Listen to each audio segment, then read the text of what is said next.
Fantastic. All right. I will begin my time in three, two, one. Valentine's Day is a truly wonderful opportunity. It's an opportunity to cozy up with your loved one and watch a recording of a fantastic debate round. If you need any suggestions, feel free to ask. It's an opportunity to reaffirm your love for your partner, like Arnav would probably do if Robert was here. It's an opportunity to express your affection for someone who matters in your life. So I'm going to do two things in this speech. Firstly, I'm going to define what this debate is about, clarify the scope of this motion, and then offer two arguments. Firstly, why this just makes a more fun Valentine's Day on our side of the house, makes people literally happier. Secondly, why this is economically advantageous, and that's a good in and of itself. Before that, though, definitions clarifying the scope of this debate. We're going to define this house, broadly speaking, as society, i.e. people in general just opt to move Valentine's Day officially, but also just in terms of public perception to the summer rather than February, whatever date it happens to regularly be. We're going to say that in terms of when we're moving it to, we're going to move it towards the beginning of summer, something like early or mid-June, when most high school or like school and college students have just beginning to gotten out of school, when most people aren't yet traveling yet. We're going to see the weighing mechanism here is, broadly speaking, one of what's best for society, i.e. what's best for the economy, best for societal happiness, best for romantic partners, etc. One brief note of framing before I move into argumentation. In some instances, this debate doesn't really have much of a trade-off. So if you are, for instance, living in a place where the comparative difference between winter and summer, like, for example, Brazil, is basically non-existent, this debate probably doesn't have a huge impact there. Where this debate does have particularly meaningful impacts in situations where the summer contrasts very heavily with winter. That's where the meat of this debate is likely to be. First argument, why on that you just have a happier Valentine's Day on our side of the house? I would posit briefly, preemptively, this is probably the most important impact in the debate, to at least some extent, insofar as we're primarily talking about why we have Valentine's Day as being something that's reasonably fun. I'll also like to be clear, we're going to clarify this specifically to the United States. Just want to make that clear.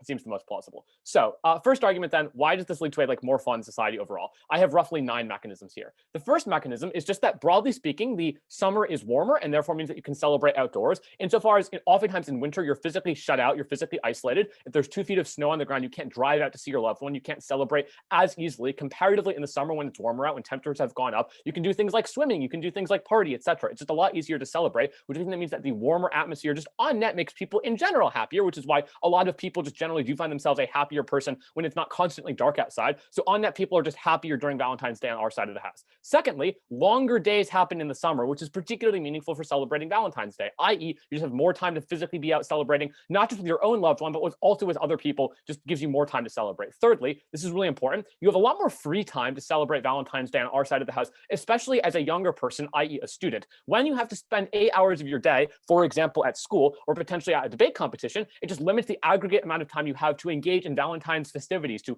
hang out with your loved one, to spend time with them, etc. The comparative is on our side of the house, when you're not in school and you're not taking classes, when you're not in your internship yet, you're more able comparatively to just spend more time with your loved one. We think this is really good because the whole reason we have Valentine's Day in the first place is to give people an opportunity to connect with their loved one. We do that comparatively better on our side of the house when it's in the summer, as opposed to in the winter, when, broadly speaking, people are still in school, people's time is constricted. Fourthly, on our side of the house, it's a lot easier to celebrate, and the type of celebration you get is more meaningful because there are fewer proximate holidays. Notice that the status quo Valentine's Day is one which follows the holiday traditional season relatively closely, i.e. you have things like, for example, the holidays, Christmas, Hanukkah, etc., just basically a month beforehand. This means that oftentimes people don't want to engage in particularly meaningful celebrations with their loved one when time comes around for Valentine's Day, because either A, they're just kind of burnt out from the holiday season in general, they don't want to host yet another party, even if doing so would be pretty fun, or because they just don't want to afford the additional cost of doing so. Comparatively on our side of the house, the beginning of the summer, there aren't that many major holidays coming up, so it's a lot easier to celebrate meaningfully. On it, you just get a happier celebration. It also means that the comparative delta in terms of your emotional well-being is higher, i.e. when there aren't as many holidays located nearby, that one day feels a lot better. On their side of the house, if you just have the memory of Christmas just a month ago, the value of Valentine's Day is a lot lower. Fifthly, people on our side of the house are more able to travel. Empirically speaking, travel happens a lot more during the summer. People take plane lines a lot more during the summer. They go on road trips a lot more during the summer. This is really important because it means that people, especially students who can travel on our side of the house, are able to do things like travel to see their long distance partner, which gives them a massive emotional boost. So it doesn't just become the case that you're Skyping them and saying, oh, you look pretty. You're able to actually physically meet them and reaffirm that bond. Sixthly, you have the opportunity to have multiple Valentine's Day on our side of the house. Notice, some people on our side of the house are going to abide by the original Valentine's Day. There are always going to be the traditionalists out there who say, nah, February is the time. I'm going to keep true to that. There are going to be some people who shift entirely to this new Valentine's Day in the summer. There are going to be some people who wind up celebrating both of these, celebrating both in the summer and in the winter. We think this is probably good. Valentine's Day gives you the opportunity to affirm your love for someone else and express your commitment to your partner. Having more opportunities to do this in a legally sanctioned, like societally recognized way just increases the strength of the relationship. Seventhly, you just have a lot more romance during the summer. You have things like summer flings, summer romances, your like summer getaways, etc. Especially for college students. Also, a lot more relationships tend to be started in the summer when you just have a lot more free time. So you're able to pair the increase in romantic relationships with a holiday, i.e. Valentine's Day, that happens to be located in the summer. Eighthly, we think that this is really good for students. Oftentimes it's really awful if you're a student sitting in class on a Valentine's Day and you see all of your other, partnered people going around saying, hey, here's some lovely chocolates, and you feel pretty awful about yourself and pretty lonely. Comparatively, as a single student, you're less likely to feel that emotional strain on our side of the house when you're not in school anymore. But finally, we give people greater diversity of ways to celebrate, particularly importantly, because I want to highlight this. Almost anything you could do to celebrate Valentine's Day in the winter, you probably can do in the summer as well. I.e., if on their side of the house you want to cozy up and watch a debate round on your television, you can do that on our side of the house as well. But there are a lot of things like swimming, for example. I'm not sure there's a POI, no thank you, that you can only do in the summer when obviously you can't go swimming in the pool. Otherwise you die of hypothermia. That seems pretty bad. So at the end of all of those 9 mechanisms, you just get a happier Valentine's Day on that. That means that people are happy on our side of the house. They're more emotionally satisfied on our side of the house. That's a pretty big win in this debate. Second argument, why is this better for the economy? We're going to posit that broadly speaking, people tend to spend money around Valentine's Day on things like chocolates or little cards or gifts for your, your boyfriend, girlfriend, family, friends, etc. We think that particularly importantly, when you do that sort of spending, it increases the demand for goods that stimulate economic growth, insofar as it means that there's an increase in demand that leads to businesses hiring more and more workers, more and more staff to staff their stores, as well as manufacturing companies doing things like hiring more workers to produce an increase in goods. We think that broadly speaking, this is good because having more jobs just means that fewer people have a lack of economic opportunity. They're able to do things like have an income, lift themselves out of poverty, pay off debt, etc. This is also a particularly key marketing opportunity insofar as companies use this holiday season to market this sort of goods. They can justify this insofar as they have higher demand. Why does that matter? I just gave you a whole bunch of structural reasons to believe that the aggregate amount of celebration for Valentine's Day is higher on our side of the house when more people are able, willing, and have the capacity to celebrate Valentine's Day for all the mechanisms I gave you beforehand. What that means crucially then is it's not that Valentine's Day is happier on our side of the house. It also means that probably on aggregate, you get an increase in consumer spending on Valentine's Day related products and goods. That means that on aggregate, more people, when they're able to do things like drive to see their partner who's long distance, buy more chocolates to give to them. What this means is that on average, you get an increase in consumer spending. That means you get more economic growth on our side of the house insofar as more people get jobs, more people comparatively are able to be lifted out of poverty, which is a particularly meaningful high magnitude impact. Look, at the end of this debate, we're able to guarantee a happier Valentine's Day as well as improve economic growth overall. Very proud to propose. Thank you very much for that speech. I now call on the Leader of Opposition to deliver a speech no longer than 8 minutes here.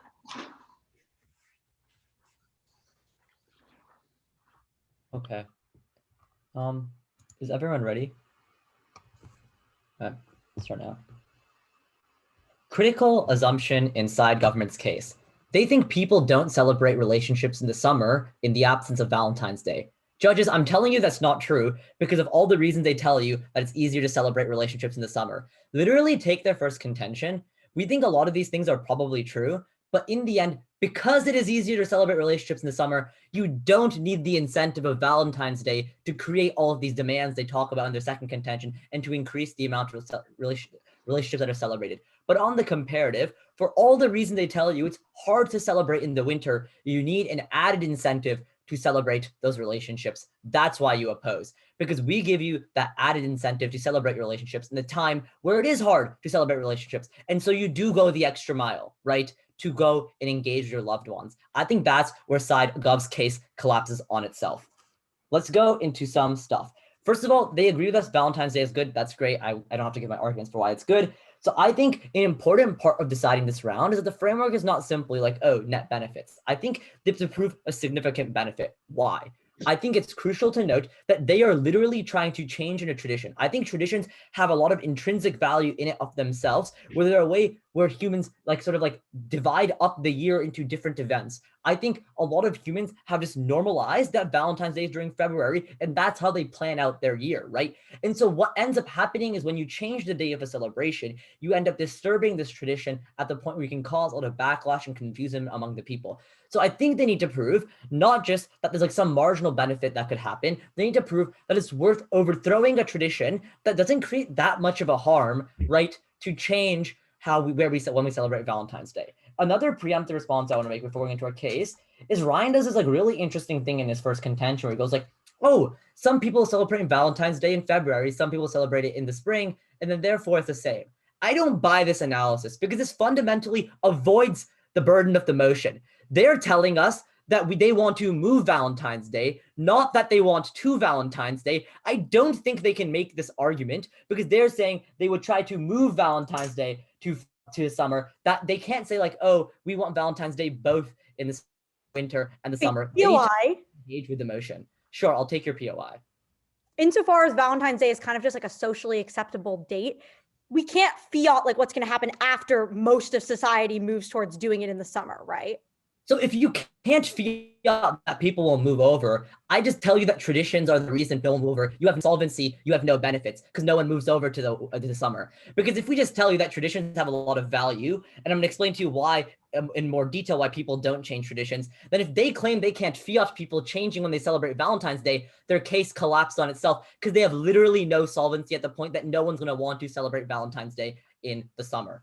First contention. It's about social inertia and backlash. It's this exact argument. We tell you that holidays are decided by society to celebrate. What this means is that the day we celebrate holidays right now is the day that most people want to celebrate them. If it was such a big deal that Valentine's Day was celebrated in the winter and people didn't like it, there would be a movement in the status quo that would change the day. But guess what, judges? There isn't. Why? Because nobody cares enough. So if they tell you that they cannot fiat this societal change, it's a concession they make in their own POI, that means no one's going to take the effort to move this date. Let me give you an example that failed, which actually had more of a social inertia behind it. We tell you that the example of Halloween had a lot of social inertia. There were a lot of people who were saying, look, let's move Halloween to the last weekend in October because of all the reasons that it's like just easier to celebrate. You know, a little similar analysis to them, but it was more significant because the people who celebrate Halloween are primarily school children and not like adults who have like work no matter what. And so what ended up happening was they tried to push for this, and I think this was something that happened significantly in Connecticut, which is why I remember it, but no one wanted to do it. And guess what happened? That movement failed because no one wants to shift their traditions. Why? We tell you that humans value traditions because they sort of create this normative way of how you're supposed to act. People like being told how to act because it's hard to change what you want to do. And it's hard to make decisions for yourself. So if someone tells you celebrate Valentine's Day on February and everybody else is doing it, there's no push to change it, but it's not a significant harm it's putting on you as a person. So what ends up happening is because they have no fiat as they concede, and that there's no significant harm, they haven't proven like any significant harm whatsoever, no one's going to actually do the resolution. And at that point, their side opposition, they lose the round. So we tell you that the impact of this is that when backlash does happen, let's say they try to enforce this, people are less likely to celebrate Valentine's in the summer, then people just get confused, and you just have less people celebrating Valentine's Day as a whole. Then our second contention is about reinvigorating relationships. What we tell you here is basically that seasonal depression is more common in the winter. People are more annoyed in the winter because the winter is a depressing month. Guess what helps people get rid of these negative feelings? Doing Valentine's Day, spending time with your loved ones. There's value in having Valentine's Day in the winter where it is hard to meet up with other people, because then you are able to give yourself a big enough incentive because society is telling you to meet up with other people and you're willing to push to spend time with them at a time where it is hard to spend time with other people.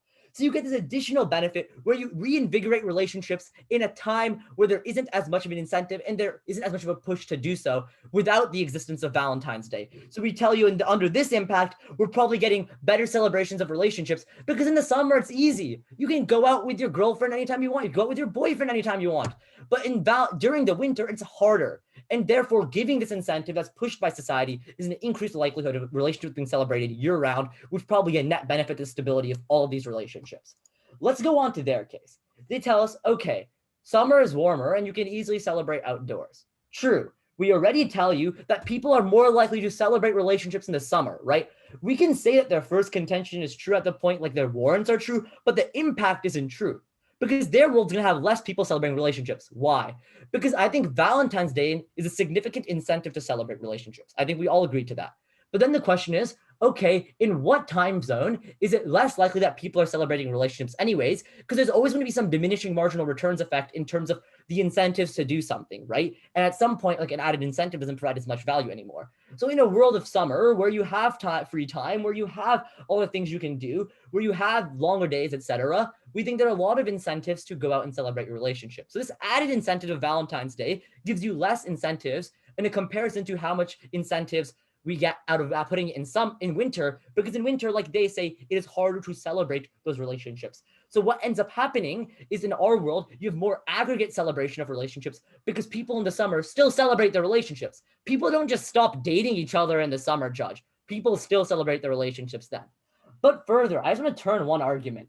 They go and say that like longer days is bad because in the end, like you need more time to celebrate relationships. I tell you longer nights is better so you can go have sex in your relationship, because that's probably easier to do at night and not during the day. So you can turn some of these arguments too. But generally, we tell you that it's okay that there are fewer proximate holidays because those holidays aren't about celebrating relationships between a couple, right? And so in the end, we don't have that much incentives to celebrate couple relationships during the winter, and that's why we need Valentine's Day there. Also, just look at the tension in their case. They come and tell us that there are fewer proximate holidays, but also they tell us like there's less likely to celebrate Valentine's Day in the winter. Like that's like a big tension, sort of cuts itself out. Again, their economic benefits, again, they're non-unique. People still buy stuff for their significant others in the summer.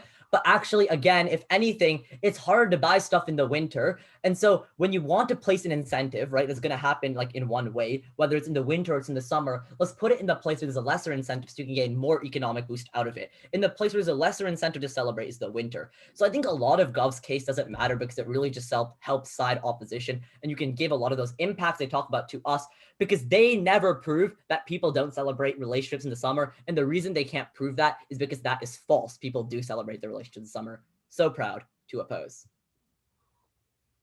Okay.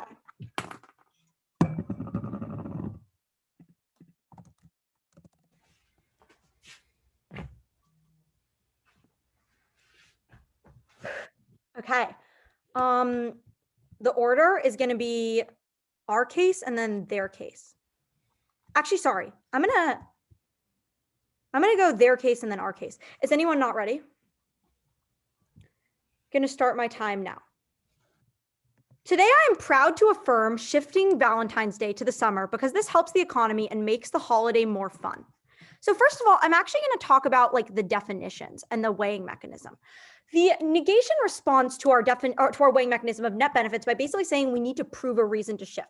I think that that's what like the definition of net benefits is, right? We're saying like which side does better. So all the positive things we do are a reason to shift. They're a need to shift. Because these things aren't happening in the status quo, they could happen if we shifted. So therefore we win, our framework of net benefits. But also as the government, we are allowed to define this weighing mechanism. They can't be like, you have to go even bigger than net benefits. Like you guys don't get to define the framework as the neg. But also I have a really good reason why we've proven an outstanding need. What about poverty, right? Like our entire second argument, which is literally dropped, is that like these holidays are extremely good for like creating more jobs and consumer spending. And the fact that the holiday is not doing the most it could possibly be doing for creating jobs right now seems like a really good reason why like we are winning this. But anyway, okay, I'm going to go to our arguments. So on our first argument, there's a lot of extensions to make.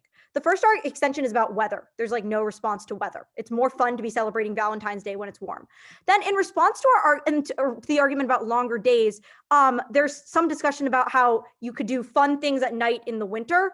I don't think like, I just don't think that this is the most important impact. I think it's more like, it's more fun to have Valentine's Day on a day when you can like stay out with your friends and do stuff. And like, there's nothing stopping you from doing those fun things during the daytime either. If anything, it just stops you from doing fun things outdoors that you're like not able to do during the winter. But then furthermore, a third reason in response to free time, they're like adults have work. But again, there's a marginal increase of free time if we did Valentine's Day in the summer for young adults, for kids, right? For the fourth reason, they respond by saying there's some kind of weird tension mentioned in our case with too many holidays, I really don't understand this argument. I think it's pretty clear that like we've kind of maxed out on the holiday spirit once we've gotten to February. Like, you know, it's about to be Valentine's Day. I'm pretty holidayed out. I feel like it was Christmas, Hanukkah, and Thanksgiving yesterday. I feel like we've been celebrating familial and romantic and overall like love throughout this holiday season for a very long time. So this point stands. But then the fifth argument that you can extend is about like seeing your significant other's long distance. They say something about how it's like it's not about seeing your significant other's long distance or something like that. But like we would just say, again, the whole point of having it in the summer is that it gives you more options in how you celebrate this holiday. And then there's this argument about having multiple Valentine's Days. They respond by saying you can't have both, like, because you need to fiat that it changes. But like, the whole point of a debate round is to talk about the consequences of an action. Like we're saying society unilaterally decides you shift Valentine's Day to the summer. However, because they, you know, we agree with them, there's going to be some like status quo inertia and whatever. Some people will not want this change. And so therefore some people are going to celebrate. One second. Some people are going to still celebrate it at the time when it was. Like just like if we shifted Christmas, we would probably see this happen. Yes. How is society shifting the day of Valentine's Day? You need to give like a clear mechanism because right now it's super nebulous and you're just making a bunch of assertions.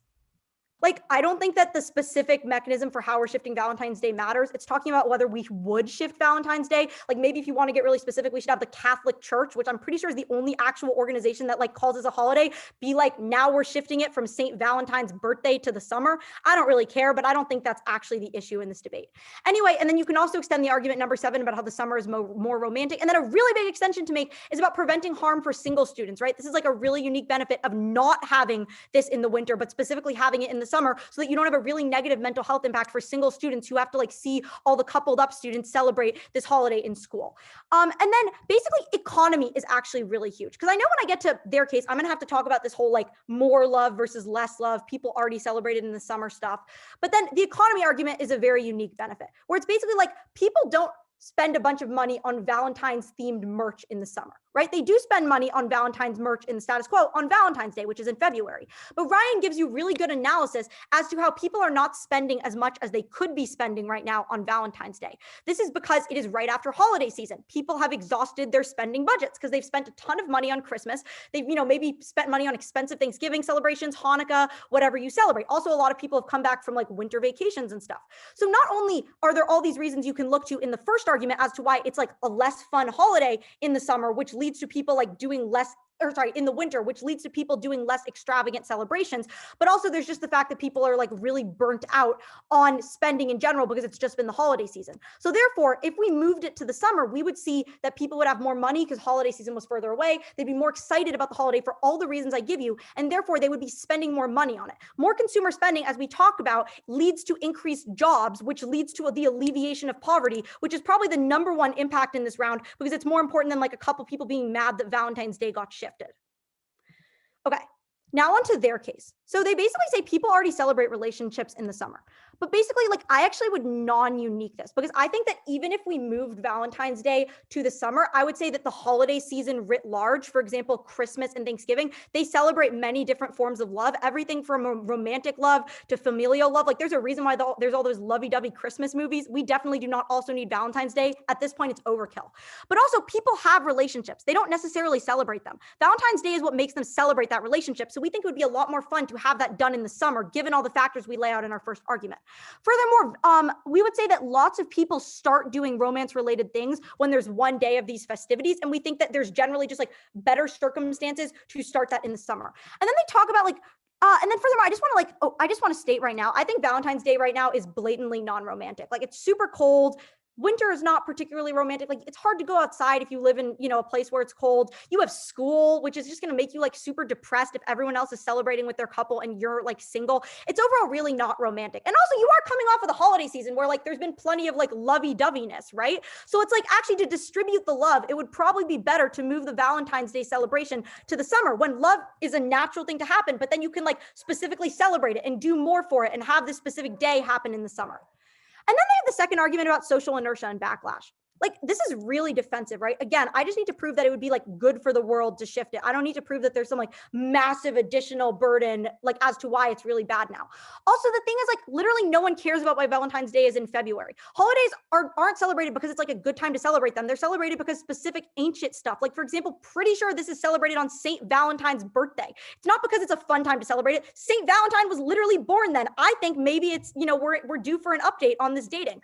Also, just because something is doesn't mean that it's good, right? Just because something's in the status quo doesn't mean it's good. There's racism in the status quo. There's sexism in the status quo. Just because those systems are upheld does not mean they're good. And there's also plenty of other things that people don't cause a huge fuss about, but that are still not inherently good just because they exist. And then also, like, there's gonna literally be no backlash, because once people actually think about it, it makes sense to have this in the summer for all the reasons we talk about, because now it'll actually be romantic and fun.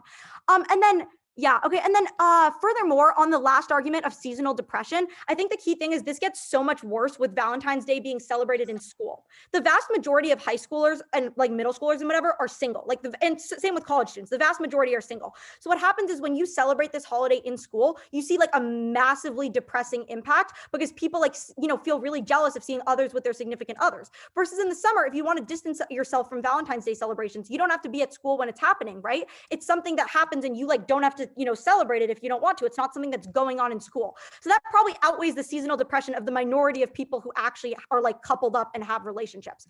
So overall, like, and finally, just in response to the less overall celebration of love, like, the holiday season is already maxed out. We celebrate a lot of love then. Valentine's Day is really unromantic for this and other reasons. It'd be better to move it to the summer when like love is more of a thing and there's more ways to celebrate it. And overall, for all these reasons, basically both around fun and also around the economy, I am proud to affirm. Thank you so much.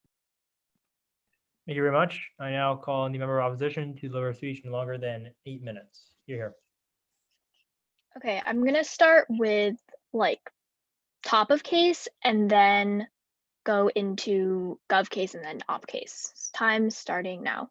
So to begin with, the MG like responds to our challenge against their framework, saying that they need to show the benefits of moving Valentine's Day from winter into summer. And basically they explain that like them using net benefits is the reason, like that's them justifying that they need to move it. Basically what we're saying is that they need to prove that like them moving Valentine's Day into summer has like greater benefits than the benefits that there currently are of Valentine's Day being in winter.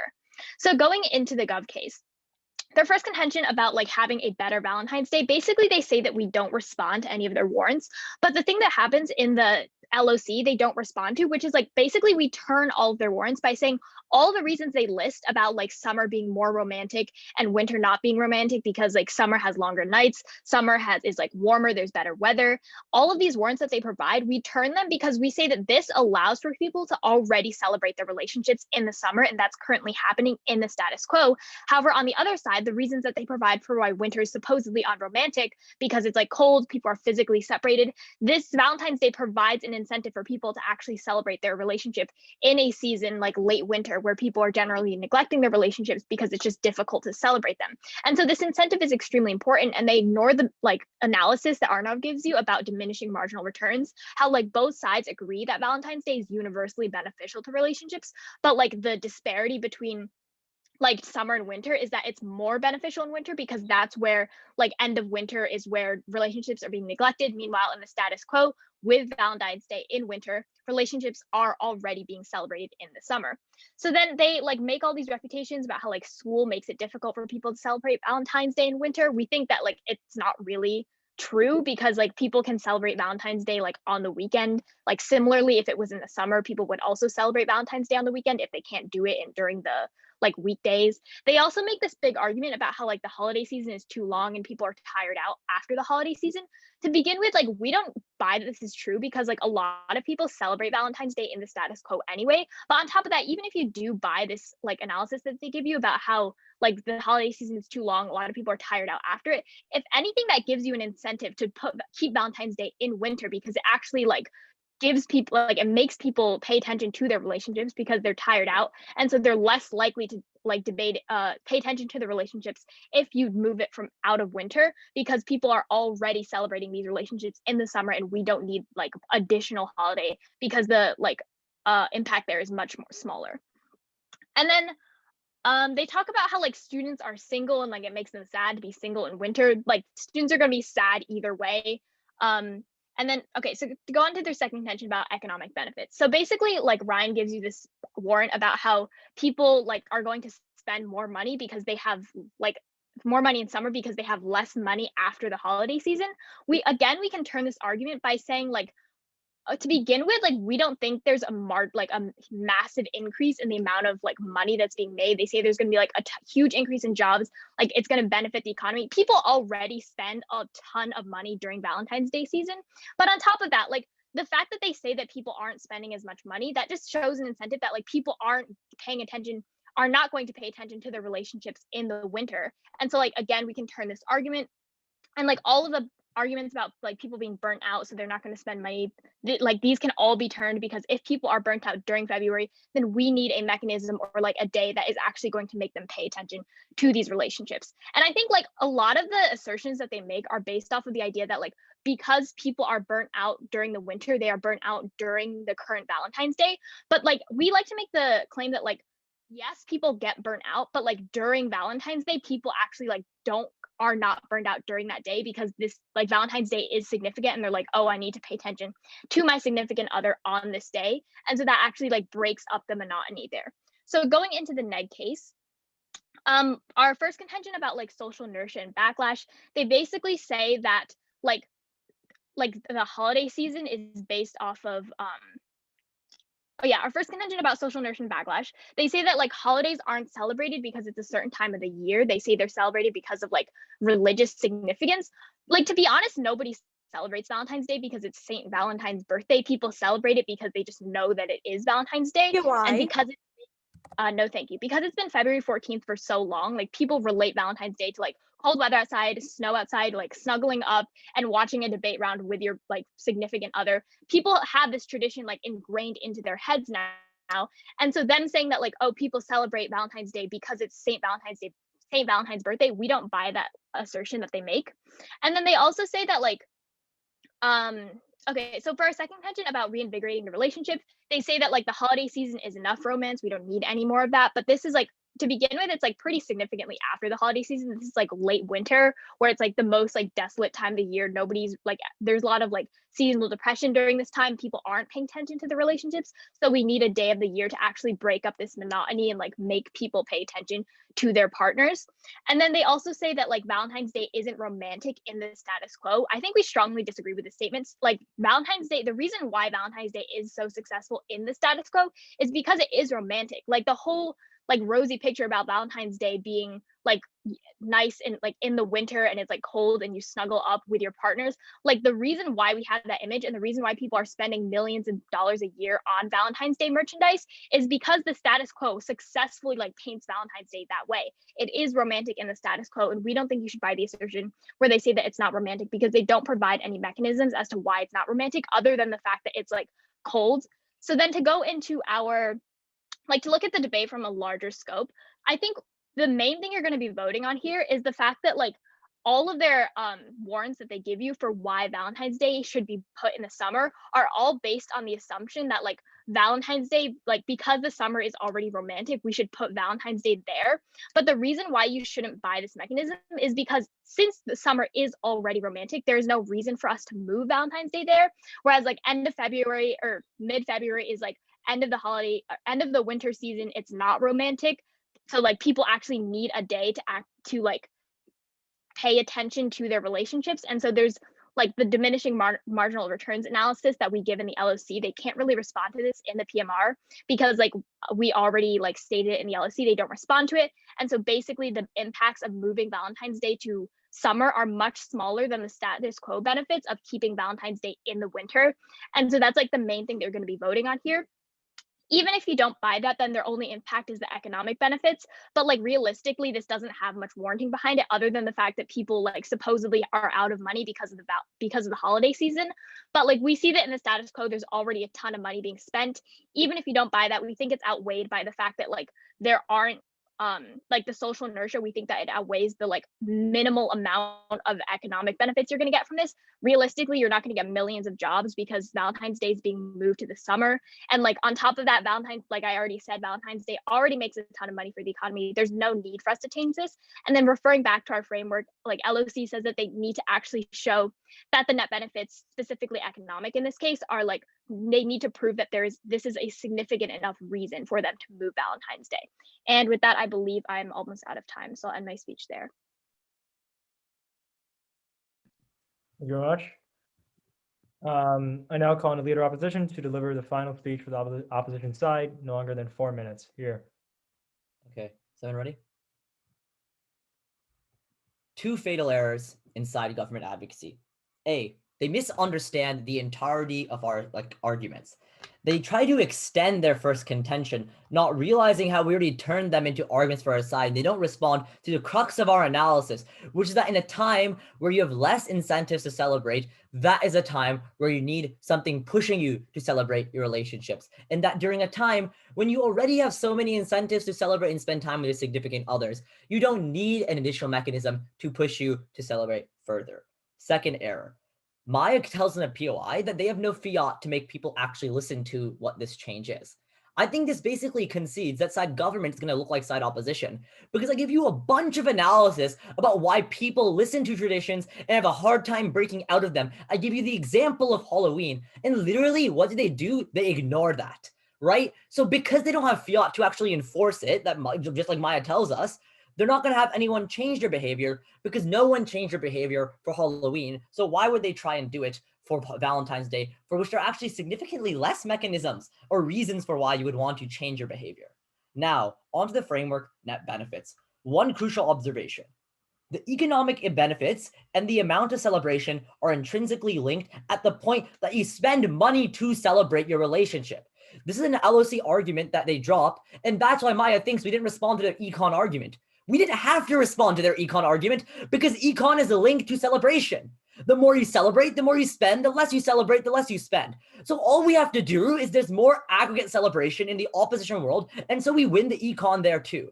And so all we have to prove really in this round is what world has more celebration, because that's going to link into spending. It doesn't matter like the uniqueness of like, oh, the spending happens, especially because in the end, the way you spend on relationships is symmetric. It doesn't matter whether you call it Valentine's Day spending or not. Now onto weighing. Why do we get more aggregate celebration of relationships? I mean, we give you a bunch of analysis that they don't respond to. You can probably flow this through really easily, but I'll reiterate it. One, I give you this analysis of diminishing marginal returns, right? And basically what it looks like is right now, this is the incentive to celebrate in the summer without Valentine's Day. This is the incentive to celebrate in the winter without Valentine's Day, just like they weren't.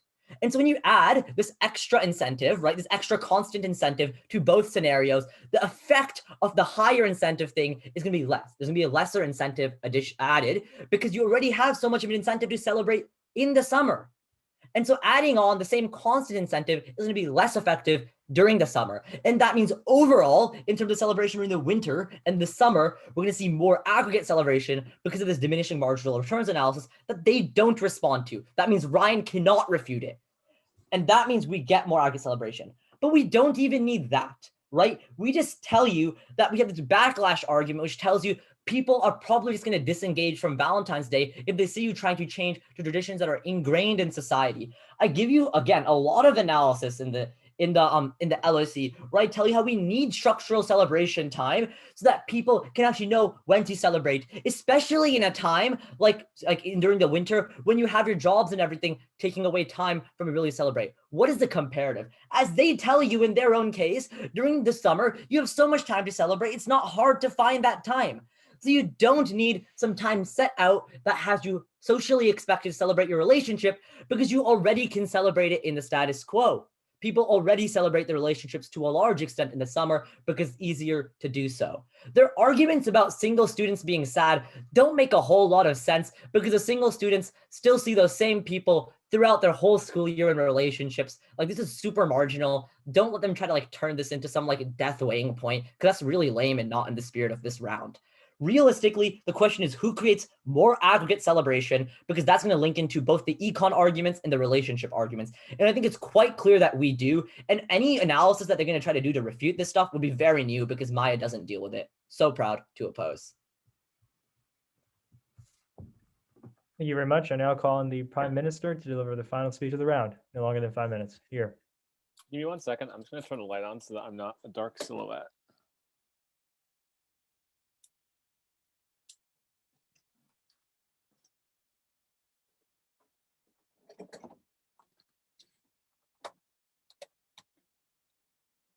All right. Is anyone not ready? Oh, give me 1 second to set my flow, actually.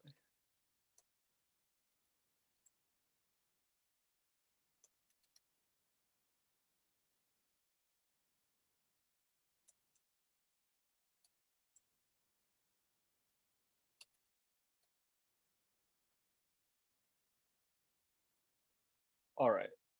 I will start time in 3, 2, 1.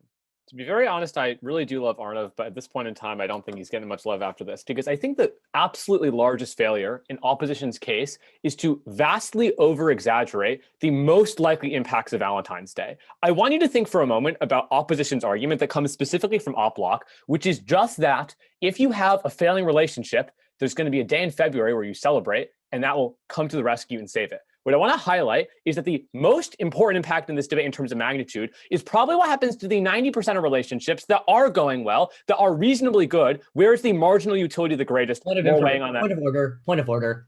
Yeah. This is super new analysis, super new comparatives. Like, you guys never talk about this in any of your two government speeches. You can't make these arguments. Wait, but which argument? Wait, Arnav, can you be more? Which argument? Yeah, can you be more? Like, all of these arguments about how we don't talk about the majority of relationships, doing any analysis that most people aren't getting the relationship saved by this. Literally everything that was just said is new. I mean, I'm viewing it more as weighing in terms of saying that obviously not all relationships fail, weigh on magnitude. I mean, judge's discretion. All right, we will take it under consideration. All right, I'll move on. 3 comments on this round before I move into weighing. Comment number 1, as I sort of highlighted in my introduction, I think that there's really, really important just to remember what this debate is about, which is that there are people in relationships. The question of why we even have Valentine's Day, as I told you from the very beginning of my PMC, is how can we reinforce and offer people an opportunity to sort of show their love and their gratitude for their partner. All of this stuff from Op about we need to prove a substantial harm is a very nice explanation of the burden of proof, which we're going to satisfy by proving that the marginal utility of having Valentine's Day is just greater in the summer than in the winter. More on that later. The final thing I want to briefly do before I move into some rebuttal and then weighing is that opposition says that, actually, I'm going to integrate that in later, more on that later. One brief argument from June I want to briefly take out is this argument that Valentine's Day being in the winter rekindles failing relationships. It's not 100% clear to me why this is an a priori good, insofar as if a relationship is failing, I'm not 100% convinced why, someone buying you chocolates is going to be an absolutely phenomenal thing. The fact that Valentine's Day, a 24-hour period in the random middle of February, being the magical fix seems very unlikely, A, but also B, not entirely good. It's not entirely clear why a failing relationship fixing that is even good. Let's move into, broadly speaking, 2 voter issues. The first voter issue is what side gets a happier Valentine's Day. Second is on what side gets better outcomes in terms of the economy and society writ large. Starting with the first, what side gets a happier Valentine's Day? What their major argument is that people in the summer, for all the reasons we give you, are still going to celebrate their relationships, i.e. they're not going to stop dating people. This is obviously true, but it also doesn't actually engage with what our argument was. Our argument is not that Valentine's Day is what causes you to rekindle a dying relationship. Our argument was that for the vast majority of people, probably 90% plus, they're in reasonably happy, contented relationships. The reason Valentine's Day exists is just for a day for you to reaffirm your love for them, to reaffirm your commitment to them. The question of this debate then becomes on what side you get a happier singular day. Let's not over exaggerate impacts here. Valentine's Day is literally a day. It's one day where you have the capacity to reaffirm your interest in someone else. Given that framing, a lot of opposition's arguments don't make a whole lot of sense because they say, well, it's better to have it in the winter than in the summer because in the summer, there are lots of reasons why things are better, i.e. longer days, traveling, etc. But those are all reasons why it would be more utile to have Valentine's Day in the summer than in the winter. Again, a bit more weighing on that later. So given all of that framing, why do I think we take the debate in terms of just getting a happier Valentine's Day on net?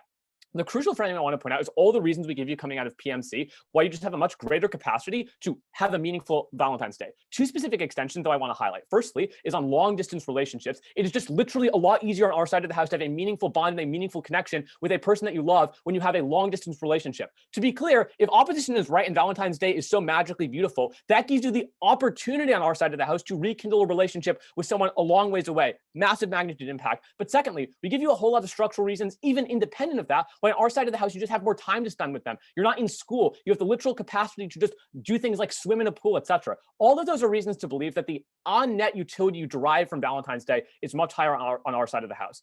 At the end of that, we just get happier relationships on our side of the house. And all of opposition's arguments about February is worse because it's cold applies to a very small percentage of people, right? Think about it. Their argument, best case, says people in failing relationships are more benefited by Valentine's Day in the winter than the summer. Most people are not in those types of relationships. Do the probability weighing. You're more likely to have effective, happier relationships on our side of the house when you rekindle relationships in the height of them as opposed to that.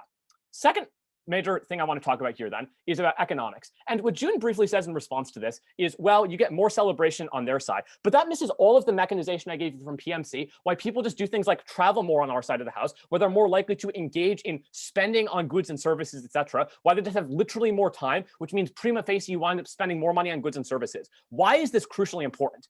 Realistically speaking, even if you think everything else in this debate is a total wash vis-a-vis what side gets a happier Valentine's Day, we have a massive outstanding structural impact as to why on the margins you have more companies that need to hire more workers. You have more manufacturing institutions that need to increase the number of people on their supply lines because they need to meet the increase in demand for these sorts of products. To be clear, on both sides of the house, there's going to be Valentine's Day, but on net, you get increased spending on our side of the house for all the reasons that we provide. The weighing then becomes this. Insofar as the clash on relationships might be something of a wash, we have a massive high magnitude impact about limiting poverty and increasing income to marginalized groups. That is a massive impact, magnitude impact that ought to be weighted above anything else, because the marginal impact of like helping a person in a failing relationship in February is pretty small. Giving people a job where they previously did not have one is massive. But finally, we highlight on our side of the house, you probably get massively better mental health overall, not just because kids in school that are single aren't sad, but also because you're able to stop seasonal depression comparatively more so on our side, as Maya points out. For all these reasons, Valentine's Day is happier, society benefits, we propose.